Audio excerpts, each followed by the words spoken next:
Student, आज हम class 5th इसका जो ईवीएस पढ़ रहे थे हम उसके चैप्टर 5th में हैं हम उसके सेकंड वीडियो लेक्चर में आ गए हैं। हम आज इस चैप्टर को आगे बढ़ाएंगे और कंप्लीट करने की कोशिश करेंगे।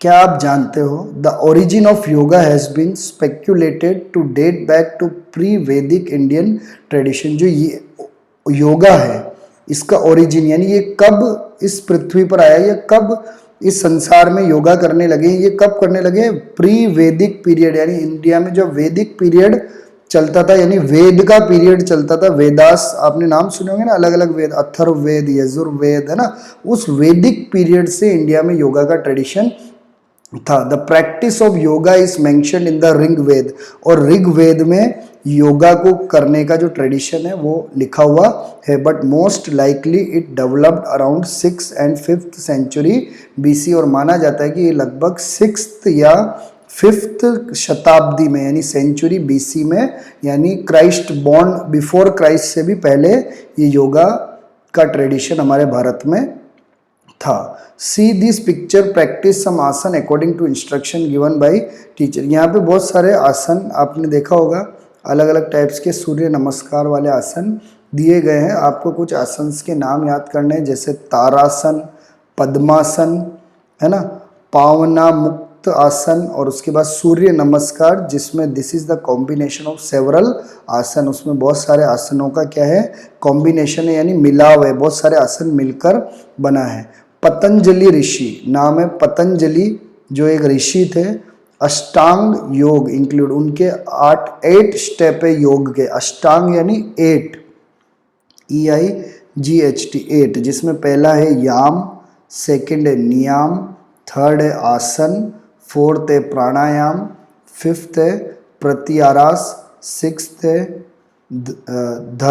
धरना, सेवंथ है ध्यान, और 8th है समाधि। ये 8 अष्टांग योग किसने दिया? पतंजलि ऋषि ने दिया। Meditation is very necessary for all round development of student. अगर आपका पूरी रीति से, ऑल राउंड डेवलपमेंट का मतलब सारा डेवलपमेंट हो रहा है, आपका फिजिकल यानी शारीरिक रूप से भी डेवलपमेंट हो रहा है, मेंटल यानी मानसिक रूप से भी डेवलपमेंट होना है। ये देखो यहाँ लिख रखा है, फिजिकल डेवलपमेंट होना है, मेंटल डेवलपमेंट होना है, इंटेलेक्चुअल का मतलब बौद्धिक, और स्पिरिचुअल मतलब आत्मिक। आपको शरीर से भी बढ़ना है, दिमाग से भी बढ़ना है, बौद्धिक रूप से भी बढ़ना है, और आत्मिक रूप से भी अगर बढ़ना है तो योगा बहुत जरूरी है। और आपको क्या करना पड़ेगा? मेडिटेशन करना पड़ेगा। मेडिटेशन का मतलब आपको ध्यान लगाना पड़ेगा, यानी आप मेडिटेशन करोगे तभी आप बढ़ पाओगे। Develop a positive outlook towards life. इसके कारण आपका जो लाइफ के प्रति जो देखने का नजरिया वो कैसा रहेगा? पॉजिटिव। पॉजिटिव का मतलब हिंदी में बोलते हैं सकारात्मक। क्या रहेगा?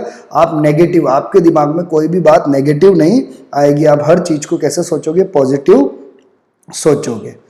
उसके बाद कुछ क्वेश्चन है जो आप बता सकते हो answer. How do you feel योगासन ड्यूरिंग प्रेयर असेंबली? अगर आपको प्रेयर के समय योगासन कराया जाए तो आपको कैसा फील होगा? तो आप बोलोगे वी गेट ए, कैसी फीलिंग आएगी? Positive feeling. हमें कौन सी फीलिंग आएगी? पॉजिटिव फीलिंग आएगी, यानी हमें सकारात्मक लगेगा। If you have any experience about yoga education discuss in class. अगर आपके पास योगा के बारे में कोई जानकारी है तो आप क्लास में डिस्कस कर सकते हो। तो आप लिख सकते हो योगा इज हेल्पफुल, है ना। एक जानकारी आप लिखना, हेल्पफुल इन। योगा किसमें हेल्पफुल है? फिजिकल, एक तो आपके शारीरिक फिजिकल, कोमा मेंटल, मेंटल यानी मानसिक, कोमा इंटेलेक्चुअल, इंटेलेक्चुअल यानी बौद्धिक, ECTUAL इंटेलेक्चुअल। फिर यहाँ लिख देता हूँ and spiritual, SPIRITUAL,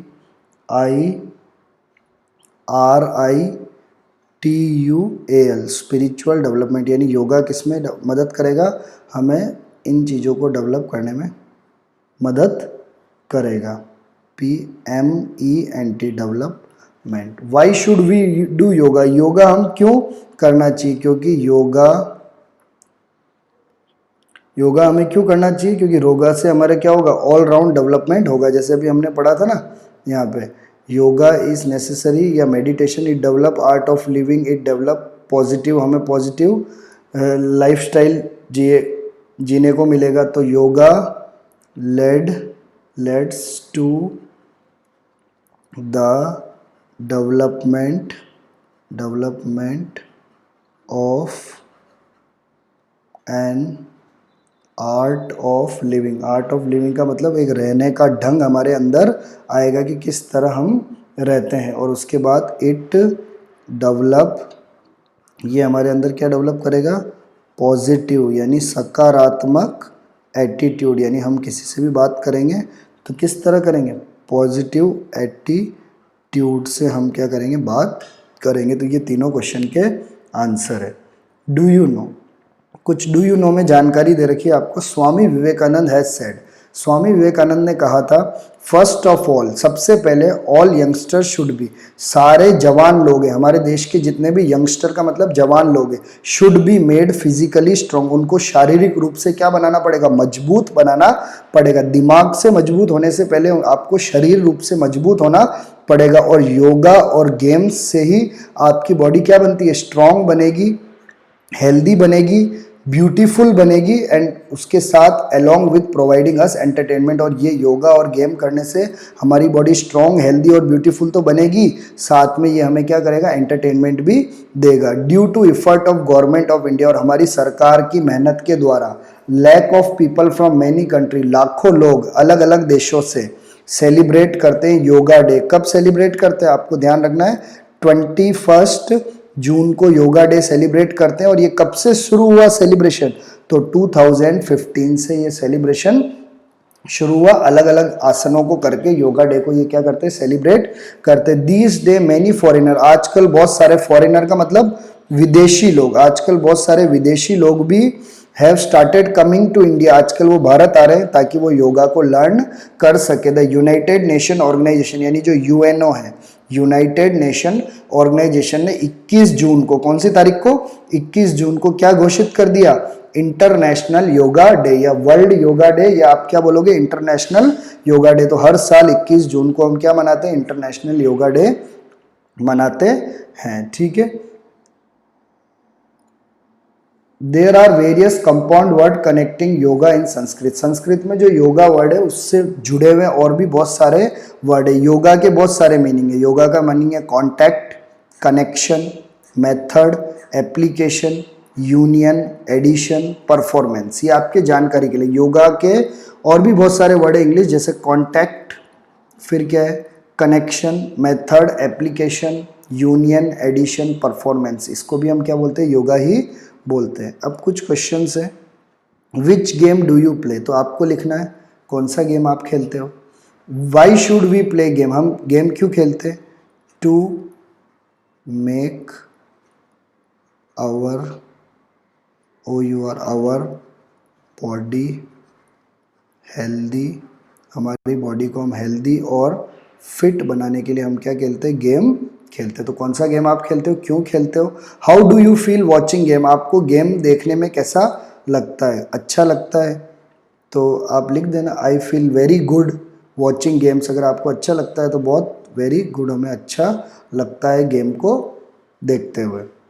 along with entertainment game make us healthy and beautiful, game हमें एंटरटेनमेंट तो करती है, यानी खुशी तो देती है, हमारा मनोरंजन तो करती है। एंटरटेनमेंट का मतलब मनोरंजन, हमारा मनोरंजन तो करती है, साथ में हमारी बॉडी को हेल्दी भी बनाती है और सुंदर भी बनाती है। अलॉन्ग विथ हमें बुद्धि भी प्रोवाइड करती है, एंड फिजिकल डेवलपमेंट यानी हमारा शारीरिक रूप से भी विकास करती है। गेम मेक अस डिसिप्लिन, और गेम हमें क्या बनाती है, डिसिप्लिन भी बनाती है। डिसिप्लिन का मतलब अनुशासन है ना, यानी अनुशासन भी सिखाती है कि हमें खेलते वक्त क्या रखना चाहिए, डिसिप्लिन रखना चाहिए। तो गेम हमें बहुत सारी चीज़ें क्या करती है, सिखाती है। यानी गेम हमें बुद्धिक रूप से भी मजबूत करती है, शारीरिक रूप से भी मजबूत करती है, और उसके अलावा गेम हमें क्या करती है, डिसिप्लिन यानी अनुशासित भी बनाती है। तो गेम इसीलिए हमें खेलना चाहिए। विथ फीलिंग ऑफ कॉम्पेनशिप, यानी गेम खेलने से हमें कौन सी फीलिंग आती है, कॉम्पेनशिप,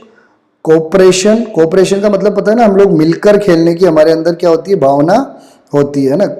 मिलकर खेलने की, है ना। और ये हम लोग गेम खेलते वक्त क्या बनाते हैं, साथी बनाते हैं। और कॉपरेशन का मतलब हम मिलकर खेलते हैं, यानी संग खेलते हैं, है ना। इन दोनों का एक ही मतलब है, गेम डेवलप जील, और गेम हमारे अंदर क्या डेवलप करती है, जील का मतलब होता है उत्साह, उत्साह डेवलप करती है। और जॉय हमें खुशी देती है कि हमें खेलने में बहुत क्या आता है, मज़ा आता है। By teaching to struggle be confident and win, और हमें पता है खेलते वक्त हमें मेहनत करनी पड़ती है और फिर हमारे अंदर क्या आता है, कॉन्फिडेंस आता है कि हम जीत सकते। Game make our life beautiful, और खेल हमारे लाइफ को क्या बनाती है, सुंदर बनाती है।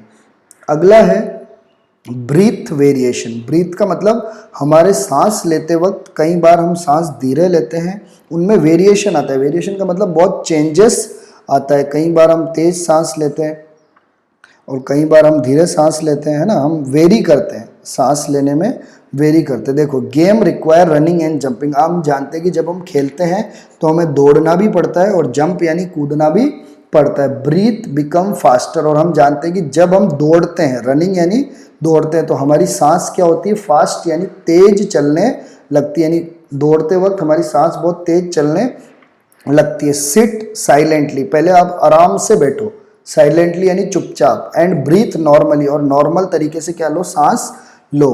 Take your hand near nose, आपके हाथ को नाक के पास में ले जाओ और फील करो, आपकी सांसों को क्या करो, फील करो।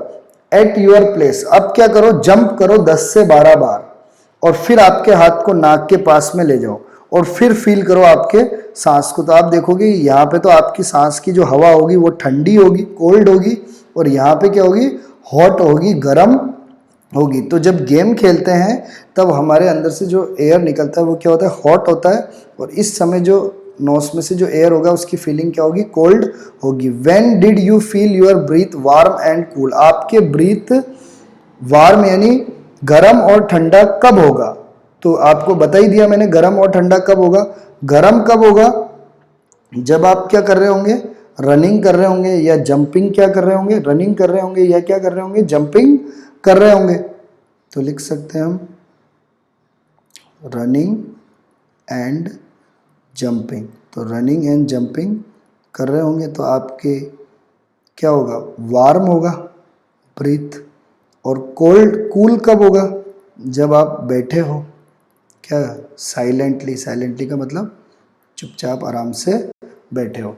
Blow 3-4 times in an empty glass, notice what happened, या bring a mirror close to your mouth and blow. आप या तो खाली ग्लास है उसमें हवा निकालो अपने मुंह से 3 या 4 बार, या आप एक कांच लाओ और उसमें से हवा निकालो, आपके मुंह से हवा डालो कांच में, तो क्या होगा। तो आपको पता है कांच क्या हो जाएगा, धुंधला हो जाएगा। यहाँ पे आंसर लिख रखा है, यू से दैट, ये है answer. The mirror got blurred because of our breath, हमारे ब्रीथ के कारण मिरर क्या हो जाएगा, यहाँ पे ये आंसर लिखना है हमारे। इसका भी सेम आंसर है, यहाँ पे मिरर की जगह क्या आ जाएगा, ग्लास आ जाएगा। कौन सा ग्लास, एम्प्टी ग्लास आ जाएगा। यानी मिरर हमारे सांस के कारण क्या हो जाएगा, ब्लर्ड। ब्लर्ड का मतलब धुंधला हो जाएगा, क्योंकि हमारे सांस में क्या होता है, मॉइस्चर यानी पानी की नमी होती है, which get struck on cool surface, और वो ठंडे सरफेस में जाके क्या हो जाती है, चिपक जाती है। तो इसलिए जब हम मिरर में क्या करेंगे, हमारी सांस को ब्लो करेंगे तो वो धुंधला हो जाएगा, क्योंकि हमारे सांस में क्या होती है, मॉइस्चर यानी नमी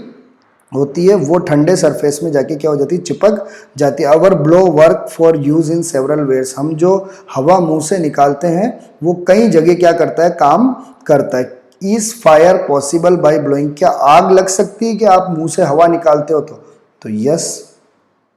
can fire be extinguished by blowing, क्या आग को बुझा सकते हैं हम मुंह से हवा से, हाँ यस। आग लगा भी सकते हैं हम मुंह से हवा निकाल के, ब्लोइंग का मतलब मुंह से हवा निकाल के, और आग को हम बुझा भी सकते हैं। विच musical instrument is played by blowing, यानी हवा मुंह से जो हवा ब्लो करने से कौन से म्यूजिकल इंस्ट्रूमेंट यानी कौन से इंस्ट्रूमेंट को बजाया जाता है। जैसे देखो ये किसको बजा रहा है, बांसुरी को बजा रहा है यानी फ्लूट, तो इसका आंसर हो जाएगा फ्लूट। और क्या हो जाएगा, शहनाई। तो ये दो हमने म्यूजिकल इंस्ट्रूमेंट के नाम लिख दिए जो हवा से बजाए जाते। तो ये कौन है आदमी, पंडित हरि प्रसाद चौरसिया, ये फेमस आदमी पंडित हरि प्रसाद चौरसिया, जो अपने हवा से क्या बजा रहा है, फ्लूट को ब्लो कर रहा है यानी बजा रहा है, यानी फ्लू को बजा रहा है वो किससे, मुंह से। ठीक है, लेट डू इट। अब हम इसको क्या करते हैं, आगे करते हैं। अब आगे हम इस चैप्टर को अगले वीडियो में करेंगे। अगले वीडियो में हम इसको करके और इस चैप्टर के क्वेश्चन आंसर को करेंगे। आशा करता हूँ आपको यहाँ तक समझ में आया होगा। Thank you for watching.